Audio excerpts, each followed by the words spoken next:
Bonjour à toi et bienvenue dans cette vidéo Star en maths, ici Romain, j'espère que tu vas bien.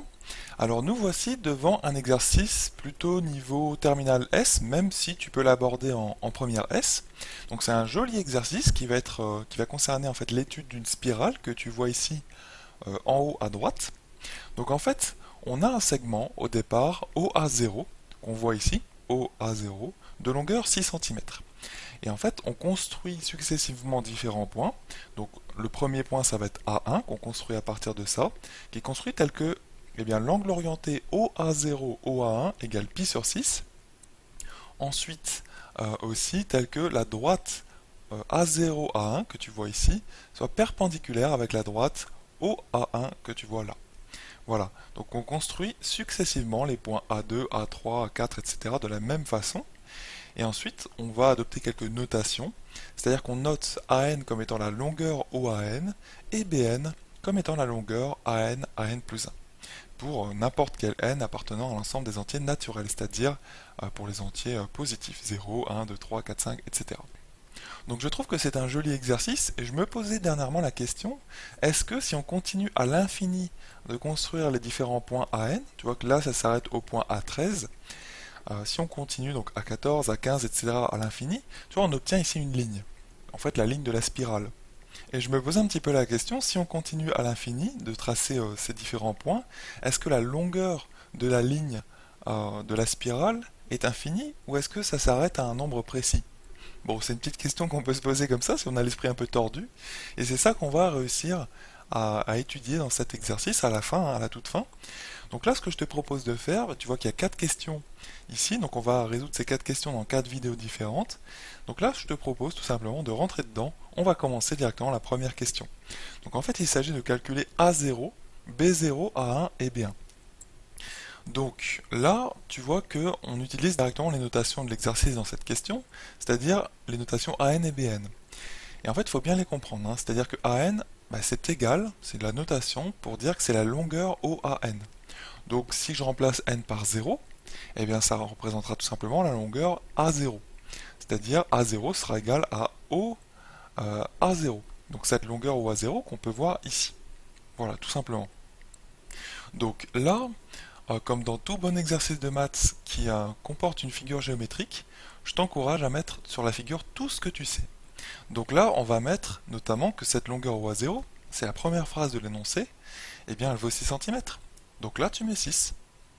Hop, 6 cm, très important. Et ensuite, on a une autre information très importante, c'est que l'angle orienté OA0, OA1, tu te souviens que les angles orientés, c'est toujours construit à partir de deux vecteurs, si possible deux vecteurs qui partent du même point, ici le point O, donc le vecteur OA0 et le vecteur OA1, qui te forment un angle, que je vais indiquer en rouge, qui est cet angle-ci. Donc là, ça vaut pi sur 6. Voilà. Donc là, déjà, tu vois qu'on y voit un petit peu plus clair. On a toutes les infos de l'énoncé qui sont reportées sur la figure. Il faut toujours vraiment que tu fasses ça dans un exercice de maths, c'est très très important. Parce que mettre les petites informations sur la figure te donne des idées pour résoudre ensuite les questions. Ça donne des idées au cerveau, même un petit peu inconsciemment. Il y a des choses qui vont te paraître un peu plus intuitives. Donc sinon, l'angle droit, c'est bien signifié ici par les deux droites A0, A1 et OA1 perpendiculaires. Ça marche? Donc une fois qu'on a ça, A0, tu vois qu'on doit calculer dans cette première question, il n'y a pas vraiment à le calculer. Puisque A0, on avait dit que c'était la longueur OA0. Et donc, tout simplement, c'est 6 cm de base. Donc ça, il n'y a pas de problème. Donc pour cette première question, hop, on a la longueur A0 sans problème. Maintenant, calculons la longueur B0. Alors B0, c'est quoi? C'est pareil, on regarde bien la notation de notre exercice. Bn, c'est AN, AN plus 1, cette longueur-là. D'ailleurs, un petit rappel au passage, quand tu mets pas de crochet autour de deux points, comme ça, à coller, c'est la longueur. D'accord? Si tu mets des parenthèses, ce sera la droite. Si tu mets les crochets, ce sera le segment. D'accord? Ensuite, tu peux mettre une flèche, ce sera le vecteur, etc. etc. Donc, il faut bien distinguer ces différentes notations en géométrie. Sans rien, c'est la longueur, donc c'est un nombre. Ça, c'est vraiment un nombre. C'est pas un segment, c'est pas une droite. Si tu mets les crochets, ce sera un segment. Si tu mets les parenthèses autour de ces deux points, ce sera la droite, etc., etc. Voilà, je voulais bien te rappeler ces petites notations importantes. Donc là, B0, tu peux le noter. c'est tout simplement A0, on remplace bien n partout là-dedans par 0, donc A0, et là ça va donner A, indice 0 plus 1, donc A1. A0, A1. Voilà, c'est donc cette longueur-là qu'il faut calculer. On la regarde sur notre schéma, on la regarde bien, on prend conscience de ce qu'est cette longueur, et c'est ça. Bon, alors comment calculer cette longueur, sachant que tu vois qu'on a un triangle rectangle, ici, O, A1, A0.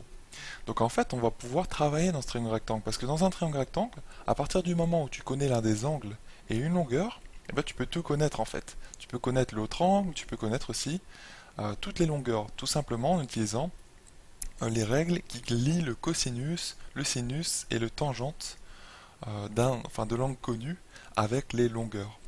Donc ici, c'est vraiment l'idée qu'il faut avoir, c'est que, bah, tu vois, et cette idée tu peux l'avoir aussi avec les informations que tu as sur ta figure, c'est qu'ici tu as un angle droit. Donc directement tu repères qu'il y a un triangle rectangle, et donc dans ce triangle rectangle, eh bien tu peux appliquer les règles que tu connais. Il y a plusieurs règles que tu connais dans un triangle rectangle, il y a le théorème de Pythagore. Bon, ça aurait pu nous servir, mais là, il faut quand même deux longueurs pour trouver la troisième, hein, dans le théorème de Pythagore. Et il y a aussi les règles avec cosinus, sinus, tangente que tu peux retrouver, tu sais, avec le moyen mnémotechnique Kasoto Hachacha, ou peut-être que tu as appris Sokatoa. Donc, Sokatoa. Hop. Donc là, ça te donne le sinus qui est égal à l'opposé sur l'hypoténuse. Le cosinus va être l'adjacent sur l'hypoténuse. Et le tangent de ton angle, ça va être l'opposé sur l'adjacent. Donc là, ce qu'on fait, c'est que déjà notre angle, c'est pi sur 6. Et nous, en fait, on va utiliser le sinus. Parce que le sinus, ça va te lier le côté opposé à cet angle rouge, c'est-à-dire ici A0, A1, et l'hypoténuse. Et l'hypoténuse, eh bien, c'est bien OA0. Tu vois, c'est le côté opposé à l'angle droit, hein, l'hypoténuse. Donc c'est bien OA0. Ça marche. Donc en fait, on utilise le sinus de pi sur 6. Donc là, tu dirais sur ta copie, hein, tu mets bien les phrases dans le triangle OA1, A0, rectangle en A1. Eh bien, on a sinus de pi sur 6 est égal à tout simplement opposé, c'est-à-dire A0 à 1, sur l'hypoténuse, c'est-à-dire OA0. Et là, tu commences à remplacer dans toute cette égalité que tu viens de trouver, c'est l'égalité clé. Hein. Et maintenant, tu remplaces. Alors, sinus de pi sur 6, il faut connaître cette petite valeur. C'est la valeur d'un sinus remarquable. Hein. Je t'encourage vraiment à connaître dans le chapitre de la trigonométrie eh bien, toutes les valeurs des angles 0, pi sur 6, pi sur 4, pi sur 3 et pi sur 2, hein, des cosinus et sinus de ces angles classiques-là. Et je t'assure qu'ils servent vraiment dans les exercices. Hein. Donc tu vois ici que c'est un exercice assez complet, hein, ça fait appel aussi à des notions de trigonométrie. Donc ici ça va donner 1 demi, en fait c'est 1 demi le sinus de pi sur 6. Et A01, eh ben, on va le remplacer par sa notation, c'est-à-dire B0. Et au A0, en fait c'est A0, mais on va directement mettre que c'est 6. Voilà. Donc B0, c'est très simple, hein. Il suffit de passer le 6 divisé par 6 de l'autre côté ici à gauche, donc on va multiplier par 6 des deux côtés, et on va trouver tout simplement B0 égale 6 sur 2, c'est-à-dire 3. Voilà donc pour ce résultat. Je t'encourage aussi à toujours encadrer les résultats finaux, hein, des questions, c'est vraiment important, parce que ça permet aussi pour toi bien de clarifier les choses, c'est-à-dire là tu sais qu'à une question précédente tu as trouvé ce résultat, il est bien encadré en rouge, hein, ou d'une autre couleur, mais au moins tu le vois. Et aussi pour le professeur c'est vraiment bien parce que ça lui permet de corriger plus rapidement, parce qu'il voit le résultat directement. Donc voilà pour ça, on a calculé A0 et B0, on enchaîne, hein, on continue, on calcule A1. Alors A1 c'est quoi? Pareil, A1 tu utilises la notation, tu remplaces ici n par 1, et ça va nous donner tout simplement OA1.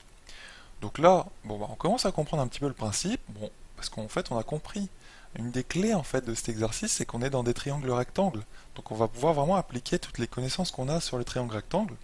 Donc OA1, on la repère bien sur le schéma, on prend conscience de cette longueur, OA1, voilà, donc c'est le côté aussi adjacent à notre angle rouge, à notre angle pi sur 6. Donc ça veut dire que peut-être qu'on pourrait utiliser encore une relation trigonométrique. Hein. Si on utilise celle-ci, par exemple tangente, on va tester, c'est l'opposé, donc ça, sur l'adjacent. Ah bah, ça peut être pas mal, d'accord? Ça peut être pas mal, Et aussi, ce qu'on pourrait peut-être utiliser, c'est le cosinus. Donc l'adjacent, donc cet angle-là, sur l'hypoténuse. Bon, bah, c'est pas mal non plus. Hein, on peut choisir l'une ou l'autre, d'accord? Donc choisissons le cosinus.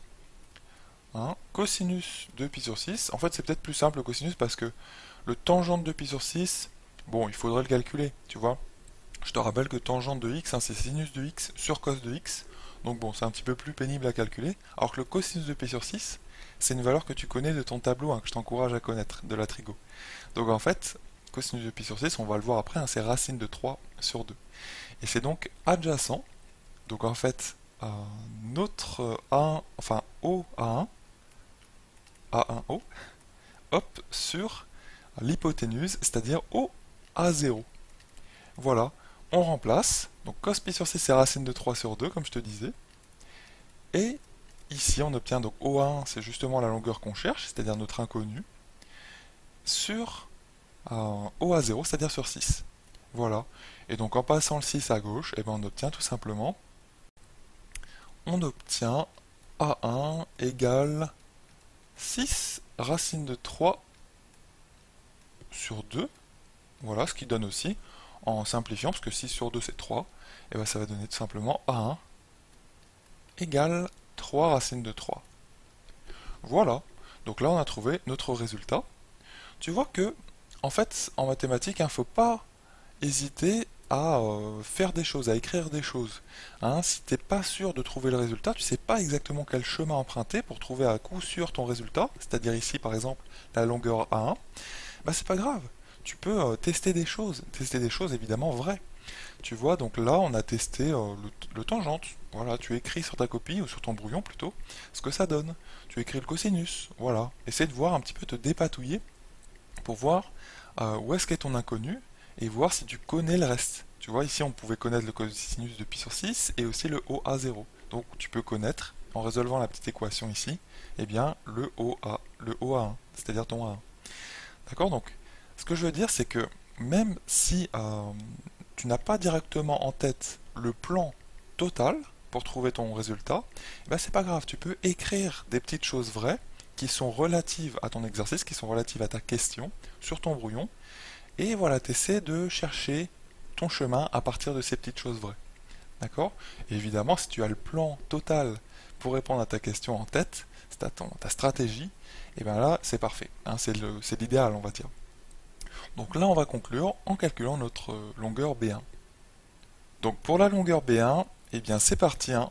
On utilise encore une fois les notations, on remplace le petit n par 1. Ça va donc donner la longueur A1 et donc A indice 1 plus 1, c'est-à-dire 2. Donc A1 à 2. Tu vois comme on progresse progressivement justement, c'est-à-dire qu'on va lentement, on nous parle de quelque chose dans la question, c'est-à-dire ici B1, et en fait nous ce qu'on fait, ben, on se reporte tranquillement aux notations de l'exercice, d'accord, et on remplace tout simplement le petit n par 1, tu vois, on fait les choses posément, calmement. Comme ça, ben, on sait exactement ce que c'est que notre B1. Notre B1, c'est cette longueur A1 à 2. Maintenant, vu qu'on a une figure, eh bien regardons tout simplement ce que c'est que cette longueur A1 à 2. Elle est ici, tu vois, dans le deuxième triangle rectangle, en fait, hein, celui qui est au-dessus de celui qu'on avait étudié juste avant. Donc A1, A2. Bon, cette fameuse longueur ici présente. Sachant que maintenant tu connais aussi la longueur OA1. D'ailleurs, pourquoi ne pas reporter les choses que tu viens de trouver hein, sur la figure? Je pense que c'est important, même les résultats que tu viens de trouver, il ne faut pas hésiter à le reporter. Le A0, A1. Alors c'était quoi le A0, A1? C'était B0, on avait trouvé 3. Voilà, là on a le 6. On avait aussi trouvé le OA1. Hein. C'était quelle longueur OA1? C'était tout simplement A1 et c'était 3 racines de 3. Donc on les reporte. Voilà, correspondant à cette longueur ici. Et nous on cherche la longueur ici opposée. Sachant qu'il y a toujours quelque chose qui est vrai, c'est qu'on a toujours un angle de pi sur 6. Hein. L'angle A1, OA2 chapeau, ou autrement dit l'angle orienté OA1, OA2, eh bien c'est toujours un angle de pi sur 6. Donc là on a encore pi sur 6. Hop, ça veut dire que tu peux appliquer exactement la même relation que nous avions appliquée, donc c'était en fait le sinus. Hein. Si tu appliques le sinus de pi sur 6 ici dans ce deuxième triangle rectangle, dans le triangle rectangle A2, A1, O, rectangle A2, hein, quand tu as un triangle rectangle, il faut toujours préciser en quoi il est rectangle, en quel point. Et bien le sinus de pi sur 6, ça sera opposé sur hypoténuse. Autrement dit, eh bien sinus de pi sur 6 opposé sur hypoténuse, c'est-à-dire A1, A2, c'est-à-dire ton inconnu ici, c'est-à-dire B1, sur eh bien l'hypoténuse, à savoir OA1 ici. OA1, et donc OA1 c'est A1. Donc nous on remplace directement, ça va donner 1 demi égale notre inconnu B1 sur combien? Eh bien sur OA1, c'est-à-dire 3 racines de 3. Voilà. Donc en fait on obtient B1 en passant ce fameux 3 racines de 3 à gauche. Eh bien ça va donner 3 racines de 3 sur 2. Donc 3 racines de 3 sur 2. T'as vu, hein, les nombres se complexifient un petit peu, mais bon, on comprend toujours ce que ça veut dire. Je crois que racine de 3 c'est à peu près 1,7, hein. Donc bon, tu vois que bon bah 3 racines de 3 sur 2, tu vois 1,7, racine de 3 sur 2, 1,7 sur 2 ça donne à peu près 0,8. Donc voilà, hein, 3 fois 0,8 ça fait à peu près 2,4 cm. Donc là, eh bien B1, on va l'indiquer aussi, c'est-à-dire 3 racines de 3 sur 2, hein, c'est bien la longueur 1 à 2, faut pas s'embrouiller dans tout ça. 3 racines de 3 sur 2. Donc voilà pour cette première question, hein. Tu as vu comment on a procédé? On a bien collé le A0, etc. aux notations de notre exercice pour bien comprendre ce que représentaient ces lettres, A0, B0, etc. On a compris que c'était des longueurs, donc des nombres. Donc on a compris qu'il fallait bien les calculer, hein. Calculer un nombre, c'est cohérent. Par contre, calculer un segment, ça ne veut rien dire, hein. Donc c'est pour ça que j'ai bien précisé que ça, c'était des longueurs au début. Et une fois qu'on a fait ça, ben, on a regardé notre figure, on avait toutes les données de l'énoncé qui étaient reportées sur notre figure. Donc si tu ne les as pas toutes reportées, il faut bien les mettre dans n'importe quel exercice. Et à partir de ça, on a vu qu'on était dans des triangles rectangles, et donc on s'est dit, bah, pourquoi ne pas appliquer les vieilles règles que je connais sur le sinus, cosinus et tangente. Et c'est ça qui nous a permis de nous débloquer et d'avancer, hein. Donc en connaissant aussi, hein, le sinus de pi sur 6 et le cosinus de pi sur 6. Voilà donc pour cette première question.